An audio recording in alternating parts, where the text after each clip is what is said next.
Hello everyone, welcome to my channel. I hope everyone is having a wonderful day. Before starting the video, please go ahead and hit the subscribe button and give this video a like up. Young and Restless was a wild ride this week. Although I struggle to make sense of Ian and Jordan's involvement in Heather's death and Phyllis' accident, time will tell.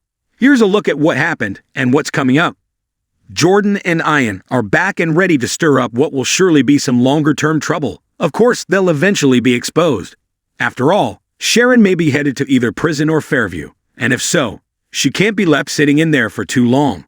Obviously, this won't be wrapped up with a neat little bow by the end of November sweeps. It's going to be an arc, with the terrible twosome undoubtedly getting a chance to execute their respective terror plots against Maria/Claire/the Newman family before there's a resolution for Sharon. How will the truth come out?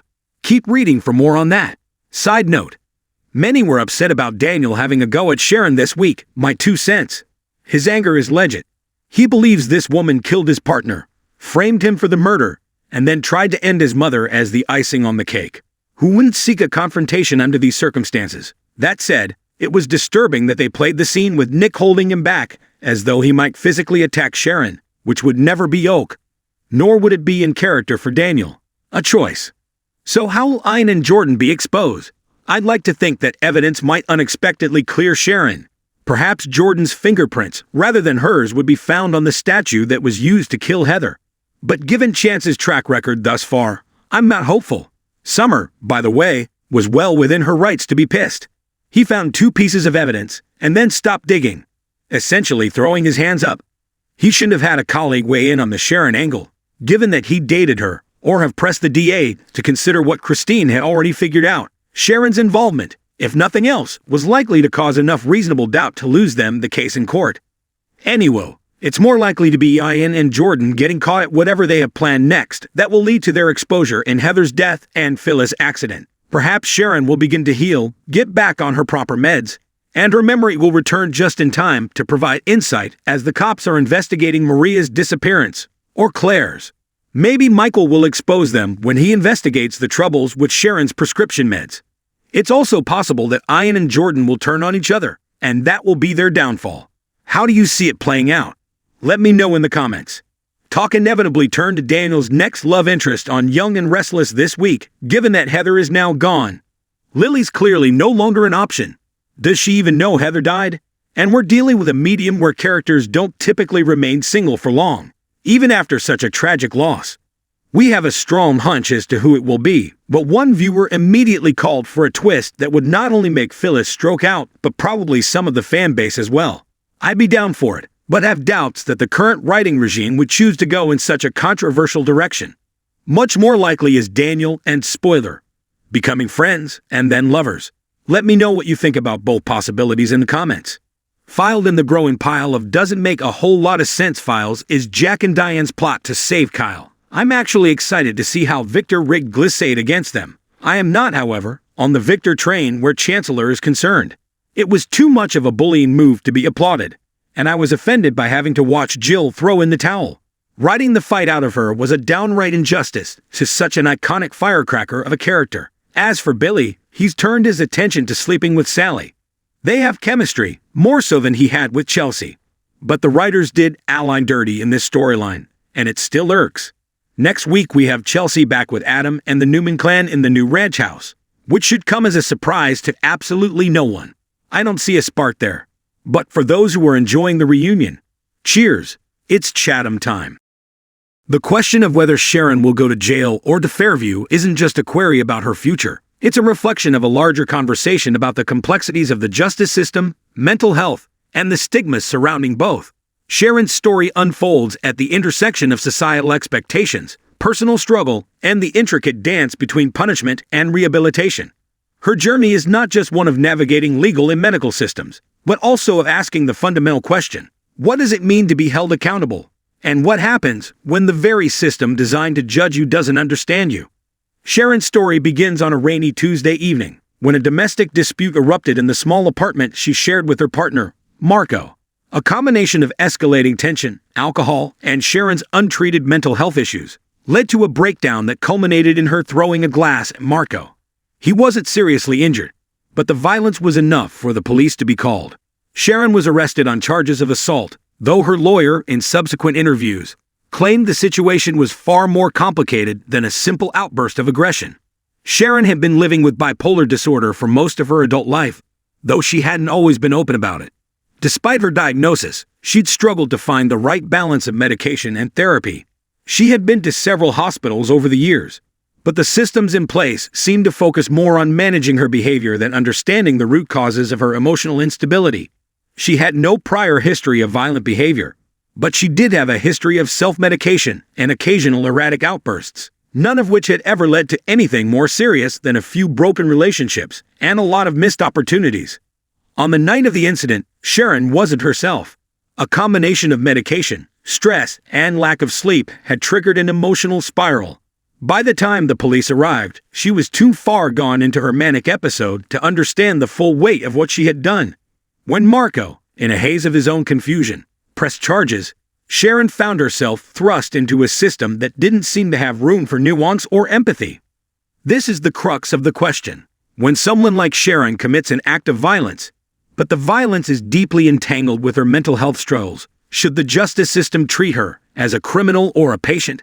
The decision is not simple, and it's one that weighs heavily on everyone involved: Sharon, her lawyers, her family, and the larger community. One side of the debate leans heavily on the notion of personal responsibility. Sharon's actions were violent, they argue, and whether or not her mental illness contributed to the outburst, the fact remains that she caused harm. If she is allowed to avoid the consequences of her behavior, what message does that send? What becomes of the larger community if people who commit violence are given a free pass under the guise of mental illness? There are those who would argue that, regardless of Sharon's mental state, she needs to be held accountable for what she did. Violence cannot be excused by a diagnosis. If the justice system allows individuals to avoid jail time simply because they are suffering from mental illness, then the entire legal structure risks undermining its legitimacy. What happens when the boundaries of personal responsibility become blurred? Could this set a dangerous precedent where anyone who feels emotionally unstable can act out and then claim to be unaccountable for their actions? The case for jail is about deterrence and fairness. The law needs to be impartial, and if there is no accountability for violent actions, how can the safety of others be guaranteed? The argument is that mental health is important, but so is the preservation of order and justice. On the other side, advocates for Sharon's mental health argued that her condition directly impacted her behavior. In this view, Sharon's actions were not premeditated, but rather the result of an uncontrollable mental health crisis. The call for Fairview, an institution designed for those whose behavior is driven by mental illness, rather than criminal intent, rests on the belief that individuals like Sharon are best served by treatment, not punishment. In this camp, Sharon's supporters emphasize that jail is not an appropriate environment for someone suffering from a psychiatric disorder. It's not just about being compassionate. It's about being pragmatic. Sharon's history of mental health struggles indicates that she is far more likely to benefit from intensive treatment and therapy than from a punitive sentence in prison. The consequences of locking someone like Sharon in jail, where she could be exposed to even more trauma, could only exacerbate her mental health challenges, setting her on a path of repeated incarceration. Those who advocate for a mental health approach argue that the justice system has long been inadequate in addressing the needs of individuals with mental illnesses. The prison system was never designed to deal with psychiatric conditions, and yet has become one of the largest mental health institutions in the country. This systemic failure results in people like Sharon being incarcerated for acts they committed during a crisis, rather than receiving the care they need to heal. Moreover, there's a growing body of evidence that shows people who are treated for mental health issues are less likely to reoffend. Rather than viewing Sharon's actions through a criminal lens, this perspective views her as a patient who needs medical intervention, not punishment. The case hinges on whether the legal system will treat Sharon's case as one of criminal behavior or a medical condition. The key here isn't necessarily about deciding one or the other. It's about finding a way to combine both perspectives. In a modern, compassionate society, there is an increasing call for mental health courts, which are designed to offer treatment alternatives to those whose criminal behavior stems from untreated mental health issues. These courts work to identify individuals who would benefit from psychiatric care, rather than punishment, creating a more rehabilitative and holistic approach to justice. In Sharon's case, the court might offer a compromise. After extensive evaluations by psychiatric professionals, The court could decide that Sharon needs a long-term treatment plan, perhaps at a facility like Fairview, where she can receive both therapy and medication management. She might be required to stay under the supervision of a healthcare professional, with periodic evaluations to ensure that she is progressing. In the meantime, the legal consequences of her action could still be addressed through community service or a supervised probationary period. The best possible outcome for Sharon might be one in which she receives the medical help she desperately needs, while also being held accountable for her actions in a way that promotes recovery rather than punishment. Whether Sharon goes to jail or Fairview is not simply a question of where she will spend her time. It's a question of what kind of society we want to live in. Will we treat people like Sharon as criminals who must be punished for their mistakes? Or will we recognize that mental health is just as important as any other aspect of the human experience?